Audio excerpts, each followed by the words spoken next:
Hi friends, welcome to माय घरकुल। तर मैत्रिणींनो, आज आपण बघणार आहोत माहूर गडावरील रेणुका मातेचा आवडतीचा नैवेद्य म्हणजे तांबूल। तर हा तांबूल कसा बनवायचा तेच आज आपण बघणार आहोत। तर तांबूल विशेष करून महालक्ष्म्यांच्या वेळेस किंवा नवरात्री दसऱ्याच्या दिवशी केला जातो। या दिवशी याचं धार्मिक महत्त्व तर आहे, परंतु आपल्या आहारातही हा खूप फायदेशीर असतो। पचनक्रिया आपली जी असते ती सुधारण्यास याची खूप मदत होते। तर म्हणून जेवणानंतर तांबूलाचं सेवन केला जातो। तर याला तुम्ही मुखवासी म्हणू शकता। तर आता आपण बघूयात तो कसा बनवायचा। तर इथं मी आपली विड्याची पानं स्वच्छ धुवून कोरडी करून घेतलीत। आपल्याला अजिबात याला पाण्याचा अंश राहिला नाही पाहिजे अशी कोरडी करून घ्यायची। नंतर मिक्सरचं भांडं घ्यायचं आणि आपली ही जी विड्याची पाने आहेत त्याचे देठ काढून घ्यायचे। मी इथं मला जेवढा तांबूल बनवायचा आहे त्यासाठी एक 10 विड्याची पानं घेतली आहेत। त्याचे आपण देठ काढून घेणार आहोत आणि असे तुकडे करून आपल्याला त्याला मिक्सरच्या भांड्यात टाकून घ्यायचं आहे। आणि हो मैत्रिणींनो, आज पहिल्यांदाच जर चॅनलवर आला असाल तर चॅनलला एकदा भेट द्या आणि व्हिडिओज आवडले तर सबस्क्राईब जरूर करा आणि शेजारी असलेलं बेल आयकॉनचं बटनही क्लिक करा, म्हणजे व्हिडिओ नवीन आला तर तुम्हाला तो सर्वात आधी कळेल। आणि त्याचबरोबर आपण इथं घेणार आहोत 1 चमचा गुलकंद, कारण आपण पान किंवा मसाला पान असो किंवा मुखवास बनवताना जास्त उष्ण गोष्टी असतात, त्यासाठीच ते बॅलन्स करण्यासाठी आपण इथं गुलकंद वापरतो। आणि त्यानंतर 4 चमचे मी इथं आपली कच्ची बडीशेप घेतली आहे।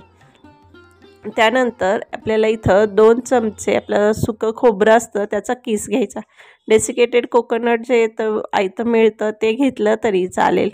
आणि इथं मी 1 चमचा आपले तीळ घेतले आहेत, कच्चेच आहेत, आपल्याला भाजून वगैरे घ्यायचे नाही आहेत। आणि 1 पाव चमचा इथं ज्येष्ठमध पावडर आहे ती मी घेतली आहे। आणि 1 चिमूटभर आपल्याला ओवाही इथं लागणार आहे। त्यानंतर 1 चमचा पण इथं खडी साखर घेतली आहे। आणि इथं मी कातची जी पावडर येते तर ती घ्यायची, अगदी चिमूटभर आपल्याला।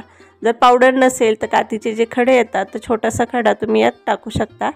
आणि नंतर 1 आपली वेलची ह्यात आपल्याला घ्यायची आहे। सबंधच टाका, मिक्सरमध्येच फिरून घेणार आहे त्यामुळे बारीक होती। आणि जो चुना असतो आपला पानाचा खायचा चुना, तर तो 1 छोटंसं चिमूटभर आपल्याला इथं घ्यायचा आहे। तर इथं मी पानाला लावून त्यात ठेवते, म्हणजे व्यवस्थित बारीक होताना ते व्यवस्थित मिक्स होईल। इथं मी 2 लवंगा घेतल्यात। तुम्हाला लवंग जर आवडत असेल तर 1-2 वाढवल्या तरी चालतील। आणि 2 सुपारीचे असे छोटे तुकडे घेतले आहेत, तर तेही आपल्याला घ्यायचे। आणि शेवटी मी इथं आपली जी टूटी फ्रुटी येते तर ती घ्यायची, त्याने पण आहे ना एकदम खूप सुंदर असं याला टेस्ट येते आणि टेक्स्चर छान बनतं। तर आता याला आपण असं ओबडधोबड मिक्सरमधनं फिरून घेणार आहोत। तर अशा पद्धतीने आपल्याला याला बारीक करायचं आहे।